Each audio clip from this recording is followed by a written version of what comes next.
Radioteatro, la Guerra de los Mundos de Orson Welles, en la emisora CBS, que logró instaurar la histeria en la sociedad estadounidense, unos 60 minutos en los que se recrearon la llegada de extraterrestres a Grover's Mill, New Jersey, y la destrucción de ciudades incineradas con rayos mortíferos en su camino hacia la Gran Manzana.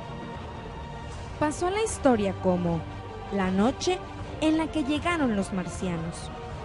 Una tarde de domingo, previa a la noche de Halloween, que provocó el terror de costa a costa, inundó de llamadas las comisarías de policía e incluso provocó algún intento de suicidio.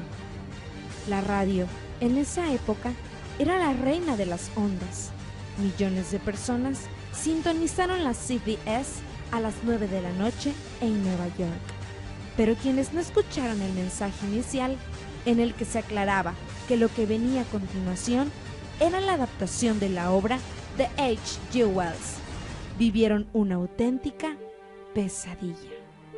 Todo comenzó como un falso noticiario, hasta que una interrupción en el programa, con la intervención del supuesto profesor Pearson de la Universidad de Princeton, interpretado por Orson Welles, sembró el pánico con el anuncio de explosiones de gas en el planeta Marte.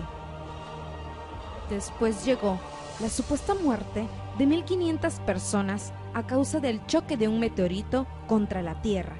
En realidad, el cilindro metálico en el que se decía viajaban unos marcianos.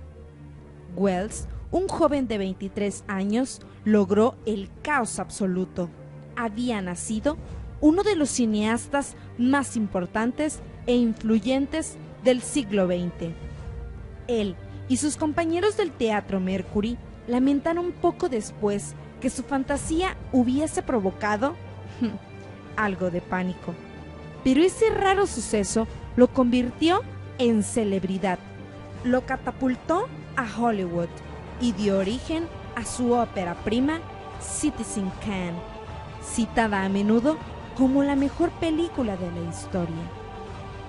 Para crear esa atmósfera surrealista, Wells contó con la ayuda del guionista Howard Koch, a quien le dijo: dramatiza esta novela de H.G. Wells en forma de boletín de noticias, como si estuviera ocurriendo ahora mismo. Koch no era un cualquiera, escribió Casablanca 4 años después. Joseph McBride, autor de varios libros sobre Wells, sostuvo que la notoriedad que alcanzó la retransmisión de ese ataque ficticio intensificó el interés de Hollywood hacia el joven realizador, que ya había dejado su huella en los teatros de Broadway en Nueva York. Una de las compañías clásicas del Hollywood dorado firmaron el primer contrato a Wells y le dieron el control artístico absoluto, que plasmó en Magnificent Ambersons, aunque las diferencias llegaron con el material que el director rodó para el documental sobre América del Sur, It's All True. La carrera en Estados Unidos de Wells prosiguió de forma irregular por diferencias con los estudios. Sus filmes nunca fueron imán para la taquilla, pero creó joyas como las adaptaciones de William Shakespeare, Macbeth y Otelo, y clásicos como Touch of Evil. Una carrera que, se puede decir, comenzó un día a finales de octubre, ya hace más de 70 años. Y de la siguiente forma, el magnífico genio terminó la siguiente obra que están a punto de escuchar, con su audio original y subtitulada en español. Recuerden, en los próximos días, la terrible lección que han aprendido esta noche. Si su timbre suena y no hay nadie allí, no era ningún marciano. Esto es Halloween.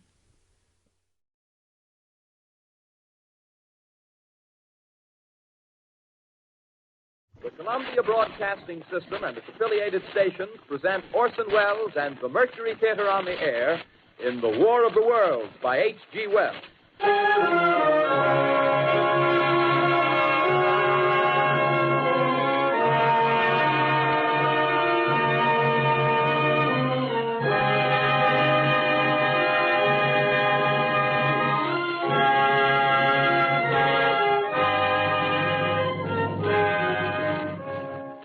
Ladies and gentlemen, the director of the Mercury Theatre and star of these broadcasts, Orson Welles. We know now that in the early years of the 20th century, this world was being watched closely by intelligences greater than man's, and yet as mortal as his own. We know now that as human beings busied themselves about their various concerns, they were scrutinized and studied, perhaps almost as narrowly as a man with a microscope might scrutinize the transient creatures that swarm and multiply in a drop of water. With infinite complacence, people went to and fro over the earth about their little affairs, serene in the assurance of their dominion over this small, spinning fragment of solar driftwood, which by chance or design, man has inherited out of the dark mystery of time and space. Yet across an immense ethereal gulf, minds that are to our minds as ours are to the beasts in the jungle, intellects, vast, cool, and unsympathetic, regarded this earth with envious eyes and slowly and surely drew their plans against us. In the 39th year of the 20th century came the Great Disillusionment. Near the end of October, business was better. The war scare was over. More men were back at work. Sales were picking up. On this particular evening, October 30th, the Crosley service estimated that 32 million people were listening in on radios. For the next 24 hours, not much change in temperature. A slight atmospheric disturbance of undetermined origin is reported over Nova Scotia, causing a low-pressure area to move down rather rapidly over the northeastern states, bringing a forecast of rain accompanied by winds of light gale force. Maximum temperature 66, minimum 48. This weather report comes to you from the Government Weather Bureau. We take you now to the Meridian Room in the Hotel Park Plaza in downtown New York, where you will be entertained by the music of Raymond Raquello and his orchestra.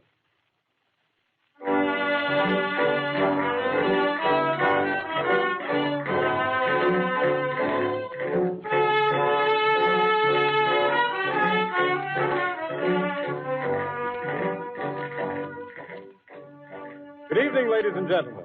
From the Meridian Room in the Park Plaza Hotel in New York City, we bring you the music of Raymond Raquello and his orchestra. With a touch of the Spanish, Raymond Raquello leads off with La Campesita.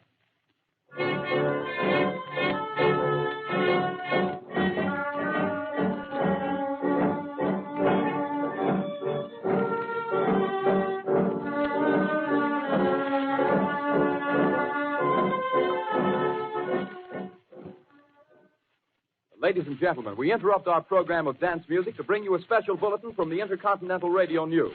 At 20 minutes before 8 Central Time, Professor Farrell of the Mount Jennings Observatory, Chicago, Illinois, reports observing several explosions of incandescent gas occurring at regular intervals on the planet Mars. The spectroscope indicates the gas to be hydrogen and moving toward the Earth with enormous velocity. Professor Pearson of the observatory at Princeton confirms Farrell's observation and describes the phenomenon as, quote, like a jet of blue flame shot from a gun, unquote. We now return you to the music of Raymond Raquello, playing for you in the Meridian Room of the Park Plaza Hotel, situated in downtown New York.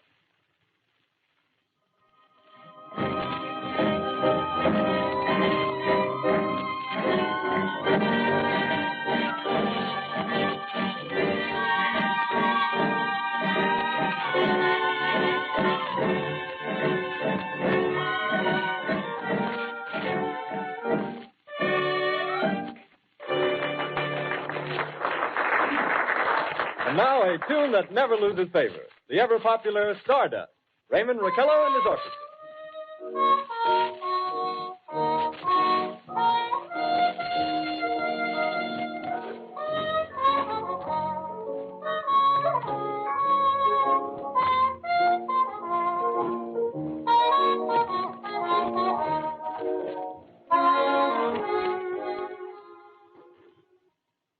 Ladies and gentlemen, following on the news given in our bulletin a moment ago, the Government Meteorological Bureau has requested the large observatories of the country to keep an astronomical watch on any further disturbances occurring on the planet Mars. Due to the unusual nature of this occurrence, we have arranged an interview with the noted astronomer, Professor Pearson, who will give us his views on this event. In a few moments, we will take you to the Princeton Observatory at Princeton, New Jersey. We return you until then to the music of Raymond Raquello and his orchestra.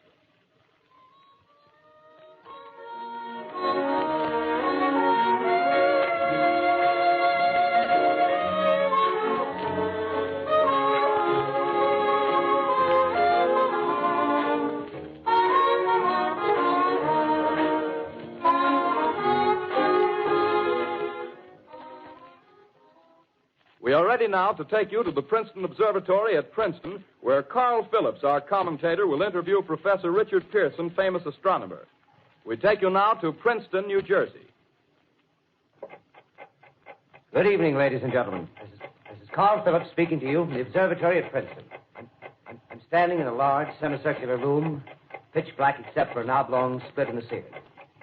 Through this opening, I can see a sprinkling of stars that cast a kind of frosty glow over the intricate mechanism of the huge telescope.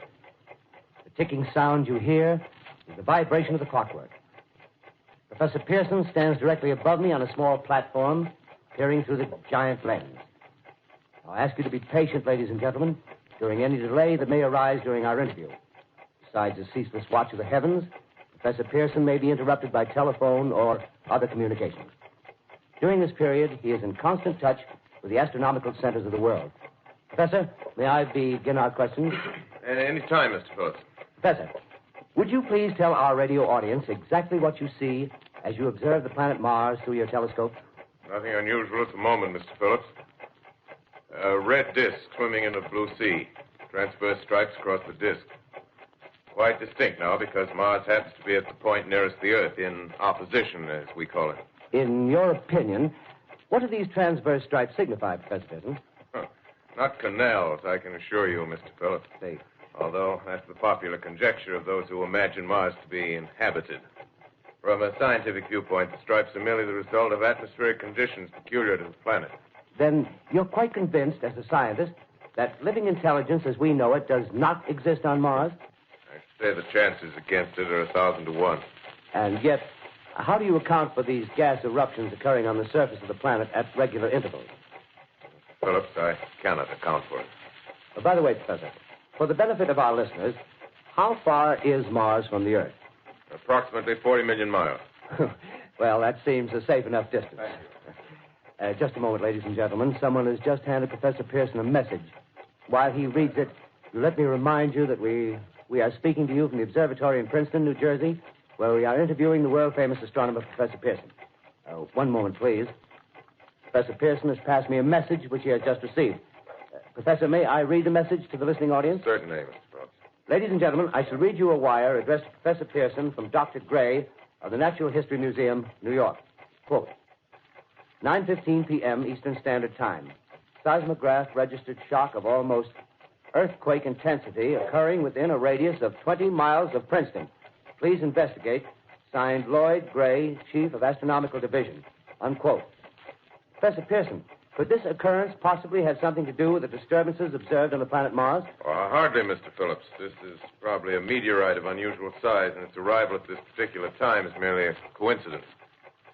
However, we shall conduct a search as soon as daylight permits. Thank you, Professor. Ladies and gentlemen, for the past 10 minutes, we've been speaking to you from the observatory at Princeton, bringing you a special interview with Professor Pearson, noted astronomer. This is Carl Phillips speaking. We are returning you now to our New York studio.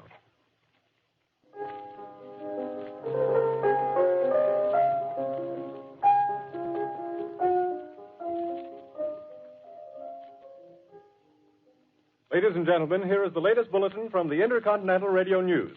Toronto, Canada. Professor Morse of Macmillan University reports observing a total of 3 explosions on the planet Mars between the hours of 7:45 p.m. and 9:20 p.m. Eastern Standard Time. This confirms earlier reports received from American observatories. Now, nearer home, comes a special bulletin from Trenton, New Jersey. It is reported that at 8:50 p.m., a huge flaming object, believed to be a meteorite, fell on a farm in the neighborhood of Grover's Mill, New Jersey, 22 miles from Trenton. The flash in the sky was visible within a radius of several hundred miles, and the noise of the impact was heard as far north as Elizabeth. We have dispatched a special mobile unit to the scene, and we'll have our commentator, Carl Phillips, give you a word picture of the scene as soon as he can reach there from Princeton. In the meantime, we take you to the Hotel Martinet in Brooklyn, where Bobby Millett and his orchestra are offering a program of dance music.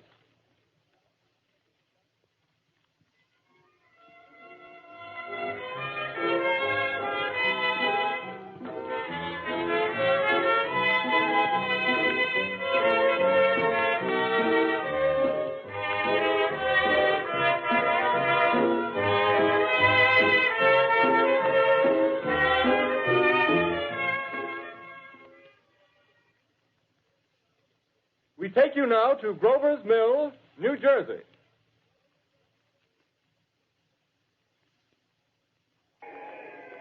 Ladies and gentlemen, this is Carl Phillips again, out at the Wilmot Farm, Grover's Mill, New Jersey.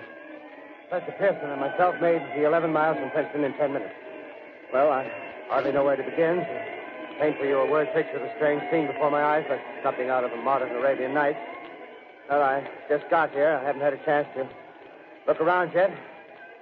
I guess that's it. Yes, I guess that's the thing directly in front of me, half buried in a vast pit. Must have struck with terrific force. The ground is covered with splinters of a tree. It must have struck on its way down. But I can see of the object itself doesn't look very much like a meteor. At least not the meteors I've seen. It looks more like a huge cylinder.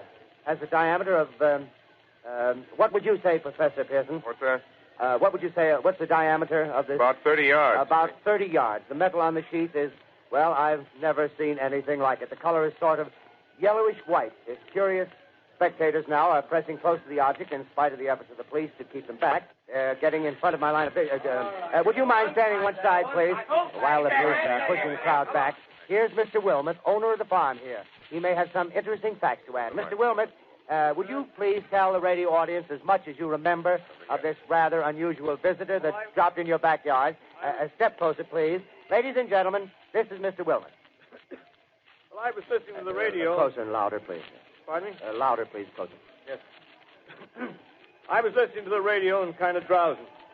That professor fellow was talking about Mars, so I was half dozing and half... Yes, Mr. Wilmot, and then what happened? Well, as I was saying, I was listening to the radio... kind of halfway. Yes, Mr. Wilmot. And then you saw something. Well, not first off. I heard something. And what did you hear? A hissing sound like this. Kind of like a 4th of July rocket. Yes, then what? I turned my head out the window and would have sworn I was asleep and dreaming. Yes? I seen a kind of greenish streak and then zingo. Something smacked the ground. Knocked me clear out of my chair. Well, were you frightened, Mr. Wilmot? Well, I ain't quite sure. I reckon I was... kind of riled. Well, thank you, Mr. Wilmot. Thank you very much. Yeah, you want me to tell No, that's quite all right. That's plenty. Ladies and gentlemen, you've just heard Mr. Wilmot, owner of the farm where this thing has fallen. I wish I could convey the atmosphere, the background of this fantastic scene. Hundreds of cars are parked in a field in back of us, and the police are trying to rope off the roadway leading into the farm, but it's no use. They're breaking right through. The car's headlights throw an enormous spotlight on the pit where the object's half buried. Now, some of the more daring souls now are venturing near the edge. Their silhouettes stand out against the metal sheen. One man wants to touch the thing. He's having an argument with the policeman. Now, the policeman wins. Now, ladies and gentlemen, there's something I haven't mentioned in all this excitement, but it's becoming more distinct. Perhaps you've caught it already on your radio. Listen, please. Do you hear it? It's a curious humming sound that seems to come from inside the object. I'll move the microphone nearer. Here. Now, we're not more than 25 feet away. Can you hear it now? Professor Pearson. Yes, Mr. Brooks. Can you tell us the meaning of that scraping noise inside the thing? Possibly the unequal cooling of its surface. I say, do you still think it's a meteor, Professor? I don't know what to think. The metal casing is definitely extraterrestrial. Not found on this Earth. Friction with the Earth's atmosphere usually tears holes in a meteorite. This thing is smooth, and you can see its cylindrical Just a minute. shape. Something's happening. Ladies and gentlemen, this is terrific.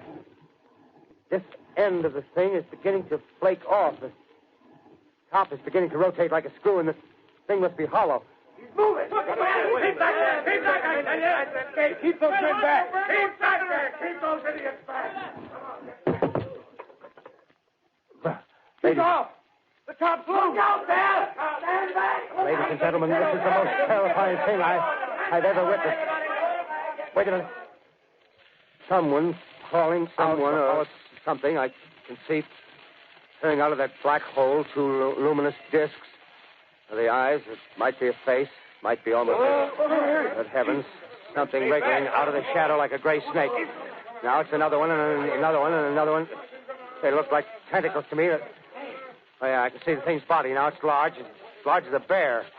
It glistens like wet leather, but that face, ladies and gentlemen, it's indescribable. I can hardly force myself to keep looking at it. It's so awful. The eyes are black and they gleam like a serpent. The mouth is kind of V-shaped with saliva dripping from its rimless lips that seem to quiver and pulsate. And the monster or whatever it is can hardly move. It seems weighed down by possibly gravity or something. The thing's rising up now and the crowd falls back. They've seen plenty. The most extraordinary experience, ladies and gentlemen. I can't find words. Well, I'll pull this microphone with me as I talk. I'll have to stop the description until I can take a new position. Hold on, will you, please? I'll be right back in a minute.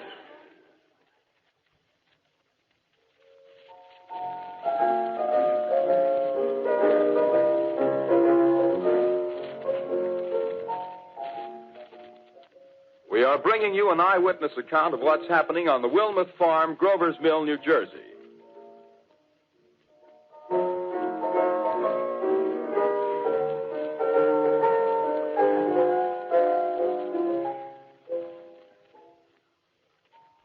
We now return you to Carl Phillips at Grover's Mill. Ladies and gentlemen, am I on? Ladies and gentlemen, here I am, back of a stone wall that adjoins Mr. Wilmot's garden. From here, I get a sweep of the whole scene. I'll give you every detail as long as I can talk and as long as I can see.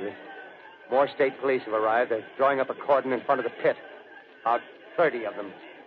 No need to push the crowd back now. They're willing to keep their distance. The captain's conferring with someone. Can't quite see who. Oh, yes, I believe it's Professor Pearson. Yes, it is. Now they've parted, and the professor moves around one side, studying the object while the captain and two policemen advance with something in their hands. I can see it now. It's a white handkerchief tied to a pole. Flag of truce. If those creatures know what that means, what anything means. Wait a minute. Something's happening. A humped shape is rising out of the pit. I can make out a small beam of light against a mirror. What's that? There's a jet of flame springing from the mirror, and it leaps right at the advancing men. It strikes them head on. Lord, they're turning into flames. Now the whole field's caught up by the woods, the barns, the gas tanks of the automobiles, spreading everywhere. It's coming this way now, about 20 yards to my right.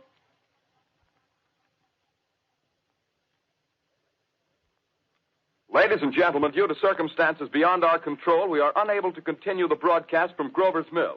Evidently, there's some difficulty with our field transmission. However, we will return to that point at the earliest opportunity. In the meantime, we have a late bulletin from San Diego, California. Professor Indelkoffer, speaking at a dinner of the California Astronomical Society, expressed the opinion that the explosions on Mars are undoubtedly nothing more than severe volcanic disturbances on the surface of the planet. We continue now with our piano interlude.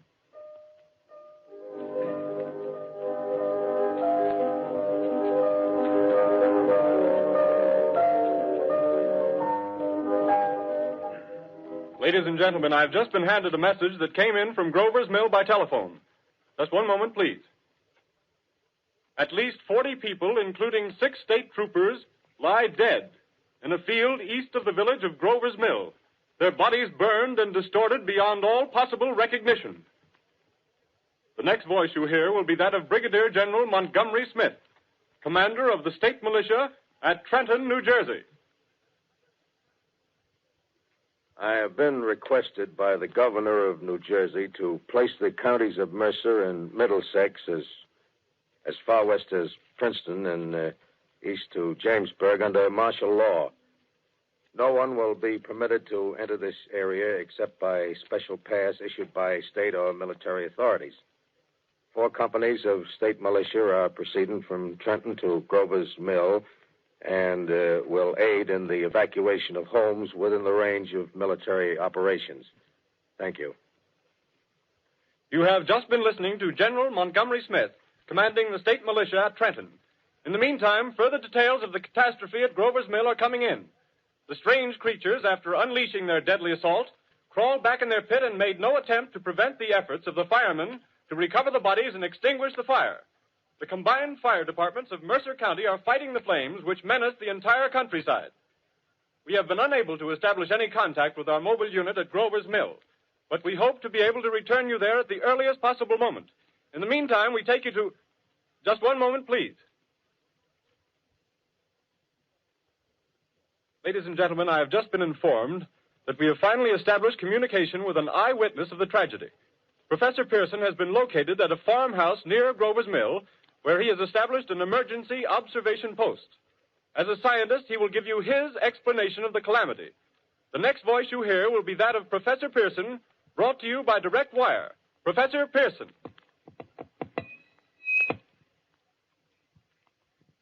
Of the creatures in the rocket cylinder at Grover's Mill, I can give you no authoritative information, either as to their nature, their origin, or their purposes here on Earth. Of their destructive instrument, I might venture some conjectural explanation. For want of a better term, I shall refer to the mysterious weapon as a heat ray. It's all too evident that these creatures have scientific knowledge far in advance of our own. It's my guess that in some way they are able to generate an intense heat in a chamber of practically absolute non-conductivity. This intense heat they project in a parallel beam against any object they choose by means of a polished parabolic mirror of unknown composition, much as the mirror of a lighthouse projects a beam of light. That is my conjecture of the origin of the heat ray. Thank you, Professor Pearson. Ladies and gentlemen, here is a bulletin from Trenton. It is a brief statement informing us that the charred body of Carl Phillips has been identified in a Trenton hospital. Now, here's another bulletin from Washington, D.C. The Office of the Director of the National Red Cross reports 10 units of Red Cross emergency workers have been assigned to the headquarters of the state militia, stationed outside of Grover's Mill, New Jersey. Here's a bulletin from State Police, Princeton Junction. The fires at Grover's Mill and vicinity are now under control. Scouts report all quiet in the pit, and there is no sign of life appearing from the mouth of the cylinder. Now, ladies and gentlemen, we have a special statement from Mr. Harry McDonald, Vice President in charge of operations. We have received a request from the state militia of Trenton to place at their disposal our entire broadcasting facilities. In view of the gravity of the situation, and believing that radio has a responsibility to serve in the public interest at all times, we are turning over our facilities to the state militia at Trenton. We take you now to the field headquarters of the state militia near Grover's Mill, New Jersey. This is Captain Lansing of the Signal Corps, attached to the state militia, now engaged in military operations in the vicinity of Grover's Mill. Situation arising from the reported presence of certain individuals of unidentified nature is now under complete control. The cylindrical object, which lies in a pit directly below our position, surrounded on all sides by 8 battalions of infantry, without heavy field pieces, but adequately armed with rifles and machine guns. All cause for alarm, if such cause ever existed, is now entirely unjustified. Things, whatever they are, do not even venture to poke their heads above the pit. I can see their hiding place plainly in the glare of the searchlights here. With all their reported resources, these creatures can scarcely stand up against heavy machine gun fire. Anyway, it's an interesting outing for the troops. I can make out their khaki uniforms crossing back and forth in front of the lights. Looks almost like a real war. There appears to be some slight smoke in the woods bordering the Millstone River. Probably fire started by campers. Well, we ought to see some action soon. One of the companies is deploying on the left flank. A quick thrust and it'll all be over. Now, wait a minute. I see something on top of the cylinder. No, it's nothing but a shadow. Now the troops are on the edge of the Wilmot Farm. 7,000 armed men closing in on an old metal tube. A tub, rather. Well, wait, that wasn't a shadow. It's something moving. solid metal, kind of a shield-like affair rising up out of the cylinder. It's going higher and higher. What? It's standing on legs, actually rearing up on a sort of metal framework. Now it's reaching above the trees, and the searchlights are on it. Hold on.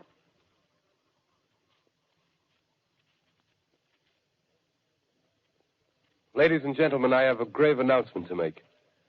Incredible as it may seem, both the observations of science and the evidence of our eyes lead to the inescapable assumption that those strange beings who landed in the Jersey farmlands tonight are the vanguard of an invading army from the planet Mars. The battle which took place tonight at Grover Mills has ended in one of the most startling defeats ever suffered by an army in modern times. 7,000 men armed with rifles and machine guns pitted against a single fighting machine of the invaders from Mars. 120 known survivors. The rest strewn over the battle area from Grover's Mill to Plainsboro, crushed and trampled to death under the metal feet of the monster, or burned to cinders by its heat ray. The monster is now in control of the middle section of New Jersey and has effectively cut the state through its center. Communication lines are down from Pennsylvania to the Atlantic Ocean. Railroad tracks are torn and service from New York to Philadelphia discontinued, except routing some of the trains through Allerton and Phoenixville. Highways to the north, south, and west are clogged with frantic human traffic. Police and Army reserves are unable to control the mad flight. By morning, the fugitives will have swelled Philadelphia, Camden, and Trenton, it is estimated, to twice their normal population. Martial law prevails throughout New Jersey and eastern Pennsylvania. At this time, we take you to Washington for a special broadcast on the national emergency. The Secretary of the Interior. Citizens of the nation, I shall not try to conceal the gravity of the situation that confronts the country, nor the concern of your government in protecting the lives and property of its people. However, I wish to impress upon you, private citizens and public officials, all of you, the urgent need of calm and resourceful action. Fortunately, this formidable enemy is still confined to a comparatively small area, and we may place our faith in the military forces to keep them there. In the meantime, placing our faith in God, we must continue the performance of our duties, each and every one of us, so that we may confront this destructive adversary with a nation united, courageous, and consecrated to the preservation of human supremacy on this earth. I thank you. You have just heard the Secretary of the Interior speaking from Washington. Bulletins too numerous to read are piling up in the studio here. We're informed that the central portion of New Jersey is blacked out from radio communication due to the effect of the heat ray upon power lines and electrical equipment. Here's a special bulletin in New York. Cables have been received from English, French, and German scientific bodies offering assistance. Astronomers report continued gas outbursts at regular intervals on the planet Mars. The majority voiced the opinion that the enemy will be reinforced by additional rocket machines. There have been several attempts made to locate Professor Pearson of Princeton, who has observed Martians at close range. It is feared he was lost in the recent battle. Langham Field, Virginia. Scouting planes report 3 Martian machines visible above treetops, moving north toward Somerville with population fleeing ahead of them. The heat ray is not in use, although advancing at express train speed, invaders pick their way carefully. They seem to be making a conscious effort to avoid destruction of cities and countryside. However, they stop to uproot power lines, bridges, and railroad tracks. Their apparent objective is to crush resistance, paralyze communication, and disorganize human society. Here is a bulletin from Basking Ridge, New Jersey. Coon hunters have stumbled on a second cylinder similar to the first, embedded in the great swamp 20 miles south of Morristown.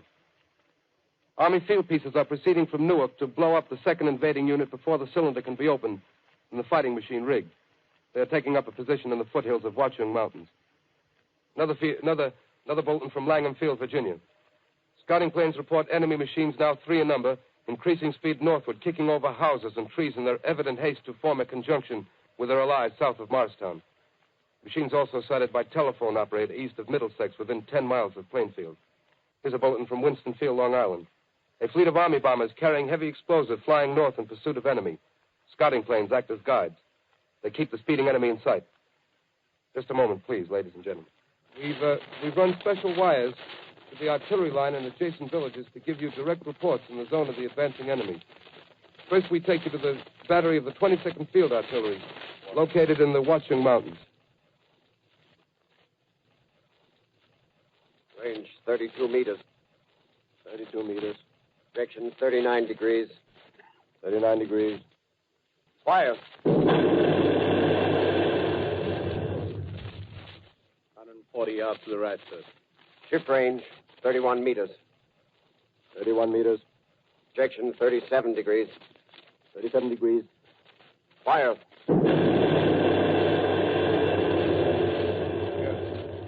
Hit, sir. Got the tripod of one of them. That's stopped. The others are trying to repair it. Quick, get the range. Shift 30 meters. 30 meters. Projection 27 degrees. 27 degrees. Fire. Can't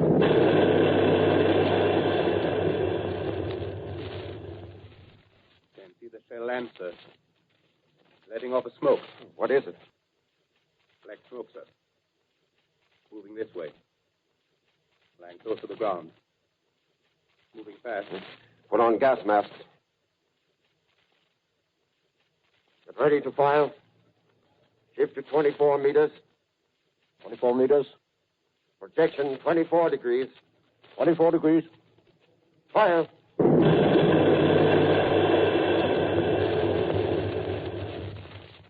Still can't see, sir. Smoke's coming nearer. Get the range. 33 meters. 23 meters. 23 meters. Protect 22 degrees. 22 degrees.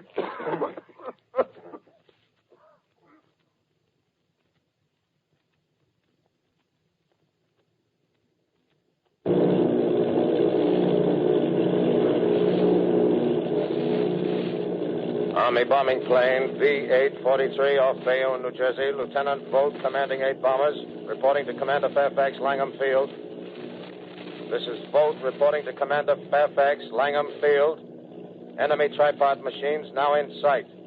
Reinforced by 3 machines from the Morristown cylinder. 6 altogether. 1 machine partially crippled.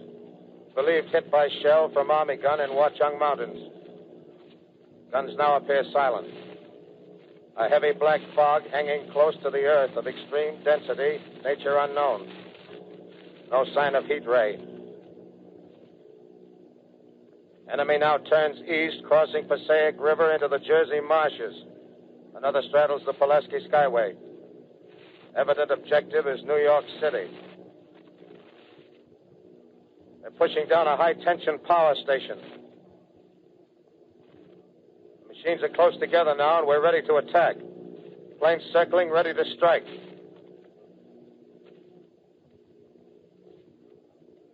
A 1,000 yards, and we'll be over the first.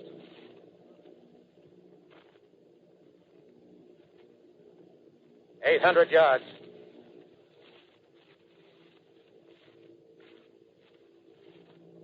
$600.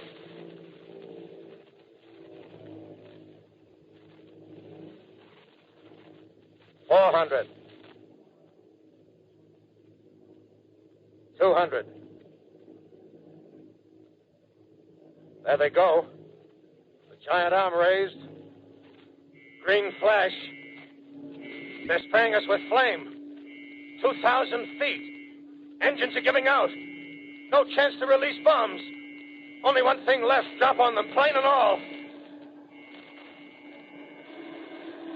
We're diving on the first one. Now the engine's gone. 8.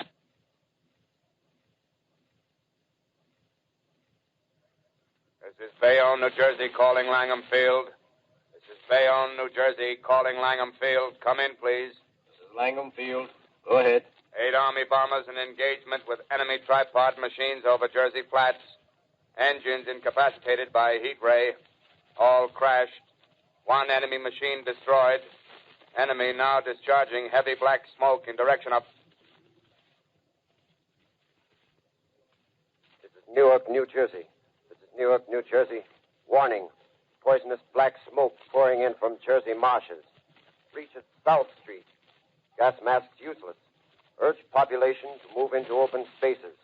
Automobiles use routes 7, 23, 24. Avoid congested areas. Smoke now spreading over Raymond Boulevard.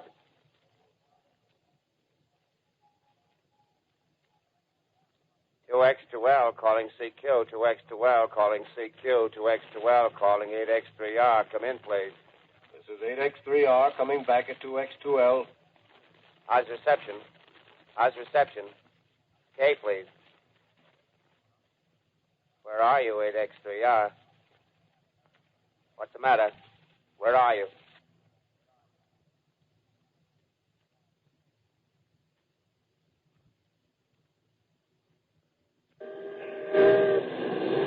I'm speaking from the roof of Broadcasting Building. I'm speaking from the roof of Broadcasting Building, New York City. The bells you hear are ringing to warn the people to evacuate the city as the Martians approach.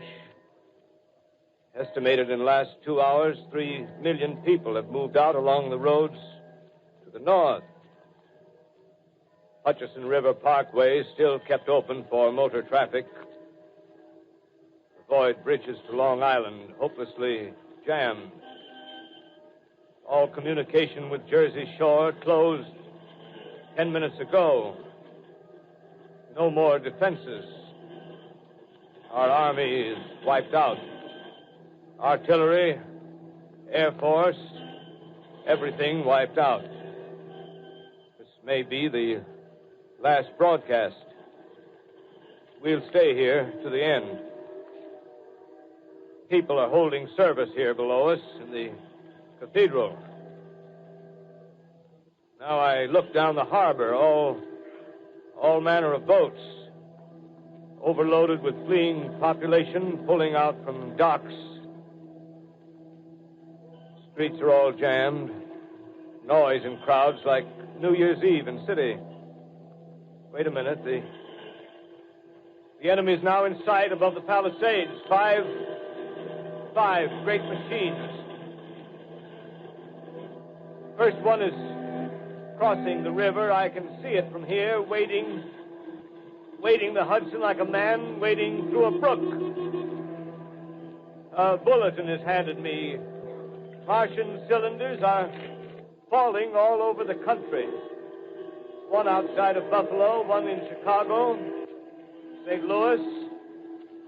Seem to be timed and spaced. Now the first machine reaches the shore. He stands watching, looking over the city. The steel cowlish head is even with the skyscrapers. He waits for the others. They rise like a line of new towers on the city's west side. Now they're lifting their metal hands. This is the end now. Smoke comes out, black smoke drifting over the city. People in the streets see it now. They're running toward the East River, thousands of them, dropping in like rats. Now the smoke's spreading faster. It's reached Times Square.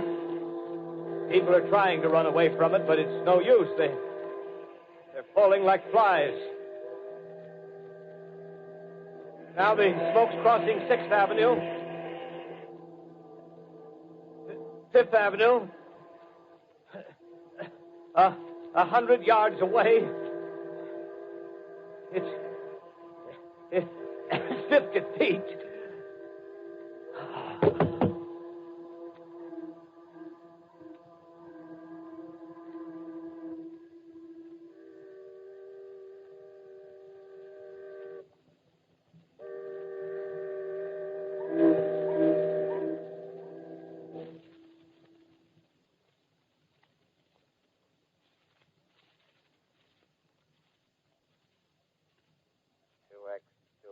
Calling CQ. 2X2L calling CQ. 2X2L calling CQ, New York.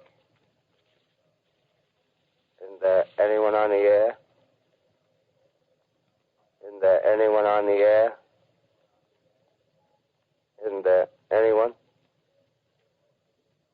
2X2L.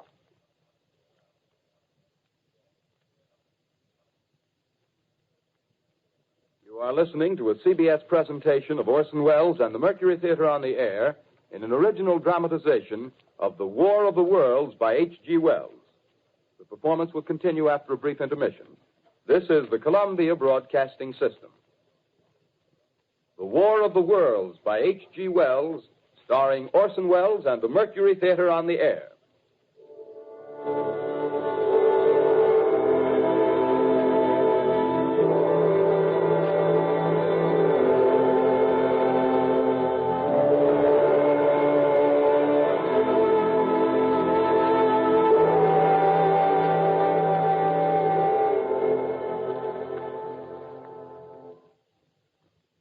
I set down these notes on paper.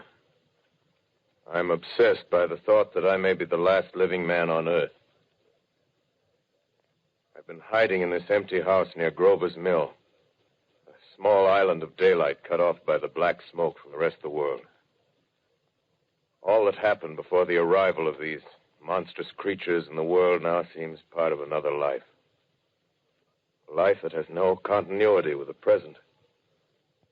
Furtive existence of the lonely derelict who pencils these words on the back of some astronomical notes bearing the signature of Richard Pearson.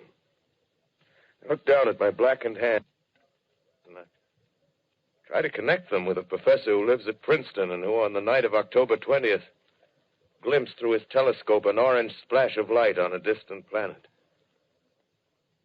My wife, my colleagues, my students, my books, my observatory, my world. Where are they? Did they ever exist? Am I Richard Pearson? What day is it? Do days exist without calendars? Does time pass when there are no human hands left to wind the clocks? Writing down my daily life, I tell myself I shall preserve human history between the dark covers of this little book that was meant to record the movements of the stars. But to write, I must live, and to live, I must eat. Find moldy bread in the kitchen and an orange not too spoiled to swallow. Keep watch at the window. Time to time, I catch sight of a Martian above the black smoke. The smoke still holds the house in its black coil, but at length there's a hissing sound, and suddenly I see a Martian mounted on his machine, spraying the air with a jet of steam as if to dissipate the smoke. I watch in a corner as his huge metal legs nearly brush against the house. Exhausted by terror, I fall asleep. Morning. Sun streams in the window. The black cloud of gas is lifted, and the scorched meadows to the north look as though a black snowstorm had passed over them. I venture from the house. I make my way to a road, no traffic. Here and there, a wrecked car, baggage overturned, a blackened skeleton. Push on north. For some reason, I feel safer trailing these monsters than running away from them. And I keep a careful watch. I've seen the Martians feed. Should one of their machines appear over the top of trees, I'm ready to fling myself flat on the earth. Come to a chestnut tree. October. Chestnuts are ripe. Fill my pockets. I must keep alive. 2 days I wander in a vague northerly direction through a desolate world. Finally, I notice a living creature. A small red squirrel in a beech tree. I stare at him and wonder. He stares back at me. I believe at that moment the animal and I shared the same emotion. The joy of finding another living being. Push on north. I find dead cows in a brackish field, and beyond the charred ruins of a dairy and a silo, remain standing guard over the wasteland like a lighthouse, deserted by the sea. Astride the silo perches a weathercock. The arrow points north. North. Next day, I come to a city. City vaguely familiar in its contours, yet its buildings strangely dwarfed and leveled off as if a giant had sliced off its highest towers with a capricious sweep of his hand. Reached the outskirts, I found Newark. Newark, undemolished but humbled by some whim of the advancing Martians. Presently, with an odd feeling of being watched, I caught sight of something crouching in a doorway. I made a step towards it, and it rose up and became a man. A man armed with a large knife. Stop! Where do you come from? I come from many places. A long time ago, from Princeton. Princeton, huh? That's near Grover's Mill. Yes. Grover's Mill. There's no food here. This is my country. All this end of town down the river. There's only food for one. Which way are you going? I don't know. I guess I'm looking for people. Hey, what was that? Did you hear something just then? No. Only a bird. A live bird. Yeah. You get to know that birds have shadows these days. Say, we're in the open here. Let's crawl in this doorway here and talk. Have you seen any Martians? No. They're going over to New York. Night, the sky's alive with their lights, just as if people were still living in it. By daylight, you can't see them. 5 days ago, a couple of them carried something big across the flats from the airport. I think they're learning how to fly. Fly? Yeah, fly. Then it's all over with humanity. Stranger, there's still you and I. 2 of us left. Yeah. They got themselves in solid. They wrecked the greatest country in the world. Those green stars, they're probably falling somewhere every night. They've only lost one machine. There isn't anything to do. We're done. We're licked. Where were you? You're in a uniform. Yeah, what's left of it. I was in the militia. National Guard. That's good. There wasn't any war. Any more than there's war between men and ants. Yes, but we're eatable ants. I found that out. What'll they do to us? I thought it all out. Right now, we're caught as we're wanted. A Martian only has to go a few miles to get a crowd on the run. But they won't keep on doing that. They'll begin catching us systematic, like keeping the best and storing us in cages and things. They haven't begun on us yet. Not begun? Not begun. All that's happened so far is because we don't have sense enough to keep quiet. Bothering them with guns and such stuff and losing our heads and rushing off in crowds. No, instead of our rushing around blind, we got to fix ourselves up. Fix ourselves up according to the way things are now. Cities, nations, civilization, progress. Yes, but if that's so, what is there to live for? Well, there won't be any more concerts for 1 million years or so, and no nice little dinners at restaurants. If it's amusement you're after, I guess the game's up. What is there left? Life, that's what. I want to live. Yeah, and so do you. We're not going to be exterminated. And I don't mean to be caught either. Tamed and fattened and bred like an ox. What are you going to do? I'm going on. Right under their feet. I got a plan. We men as men, we're finished. We don't know enough. We got to learn plenty before we get a chance. We've got to live and keep free while we learn, see? I've thought it all out, see? Well, tell me the rest. Well, it isn't all of us that are made for wild beasts. That's what it got to. That's what it got to be. That's why I watched you. Watched you. All those little office workers that used to live in these houses. They be no good. They haven't any stuff in them. They used to run Run off to work. I've seen hundreds of them running to catch their commuter's train in the morning, afraid they'd get canned if they didn't. Running back at night, afraid they wouldn't be in time for dinner. Lives insured and a little invested in case of accidents. Yeah, and on Sundays, worried about the hereafter. Well, the Martians, they'll be a godsend for those guys. Nice, roomy cages, good food, careful breeding, no worries. Yeah, after a week or so of chasing around the fields on empty stomachs, they'll come and be glad to be caught. You've thought it all out, haven't you? Sure, you bet I have. That isn't all.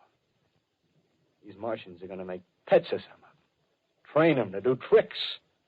Who knows, get sentimental over the pet boy who grew up and had to be killed. Yeah, and some maybe they'll train to hunt us. Oh, no, it's impossible. Human Yes, they will. There's men who do it gladly. If one of them ever comes after me, by... In the meantime, you and I and others like us, where are we to live when the Martians own the Earth? I got it all figured out.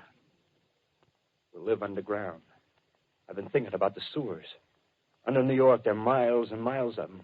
The main ones, they're big enough for anybody. Then there's cellars, vaults, underground storerooms, railway tunnels, subways. You begin to see, huh? We'll get a bunch of strong men together. No weaklings. That rubbish, out. As you meant me to go. All right. Give you a chance, didn't I? Won't quarrel about that. Go on. Well, we got to make safe places for us to stay in, see? Get all the books we can. Science books. That's where men like you come in, see? We raid the museums. We'll even spy on the Martians. May not be so much we have to learn before... Listen. Just imagine this. 4 or 5 of their own fighting machines suddenly start off. Heat rays right and left. Not a Martian in them. Not a Martian in them, see? But men. Men who've learned the way how. May even be in our time. Gee. Imagine having one of them lovely things with a heat ray wide and free. We turn it on Martians. We turn it on men. We'd bring everybody down on their knees.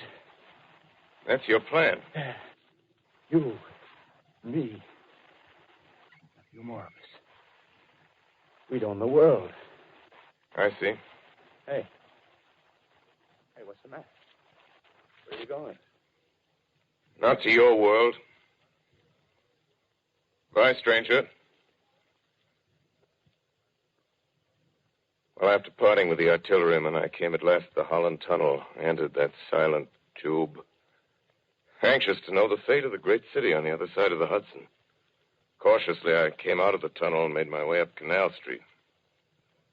Reached 14th Street, and there again were black powder and several bodies and an evil, ominous smell from the gratings of the cellars of some of the houses. I wandered up through the 30s and 40s,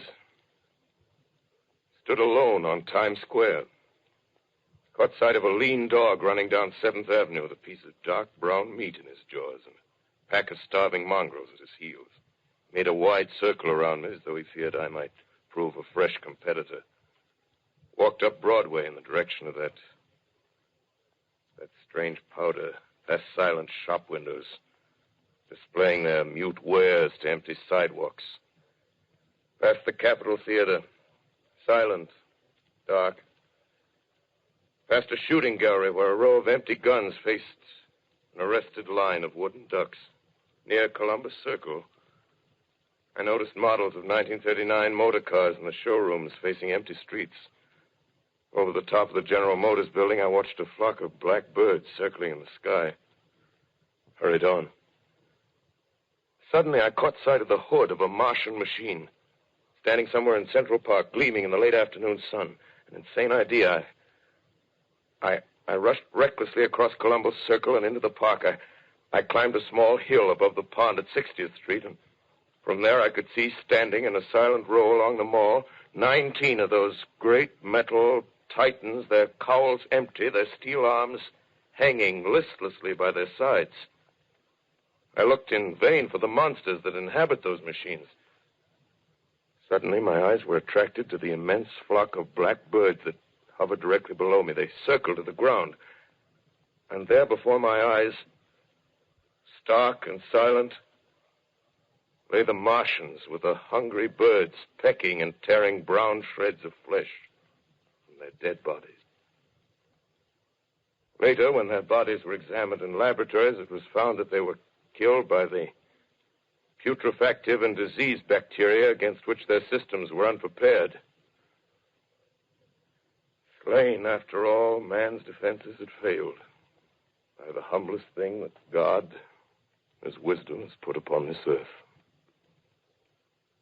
Before the cylinder fell, there was a general persuasion that through all the deep of space, no life existed beyond the petty surface of our minute sphere. Now we see further. Dim and wonderful is the vision I've conjured up in my mind of life spreading slowly from this little seedbed of the solar system throughout the inanimate vastnesses of sidereal space. But a remote dream, maybe that the destruction of the Martians is only a reprieve to them and not to us. Is the future ordained, perhaps? Strange it now seems to sit in my peaceful study at Princeton, writing down this last chapter of the record, begun at a deserted farm in Grover's Mill. Strange to watch children playing in the streets. Strange to see young people strolling on the green where the new spring grass heals the last black scars of a bruised earth. Strange to watch the sightseers enter the museum where the dissembled parts of a Martian machine are kept on public view. Strange when I recall the time when I first saw it. Bright and clean-cut, hard and silent under the dawn of that last great day.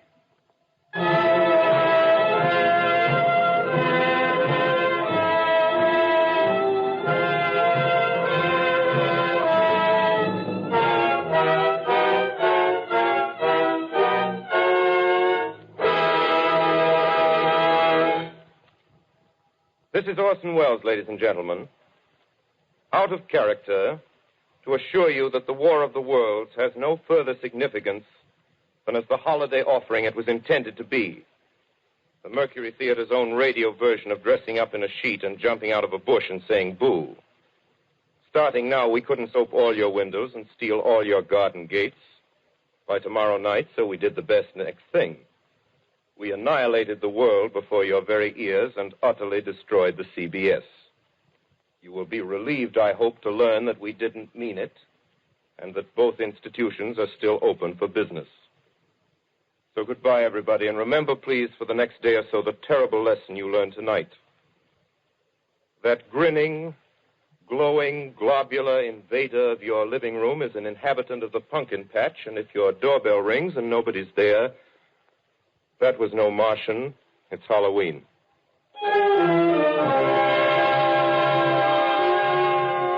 Tonight, the Columbia Broadcasting System and its affiliated stations coast to coast has brought you The War of the Worlds by H.G. Wells, the 17th in its weekly series of dramatic broadcasts featuring Orson Welles and the Mercury Theatre on the air. Next week, we present a dramatization of 3 famous short stories. This is the Columbia Broadcasting System.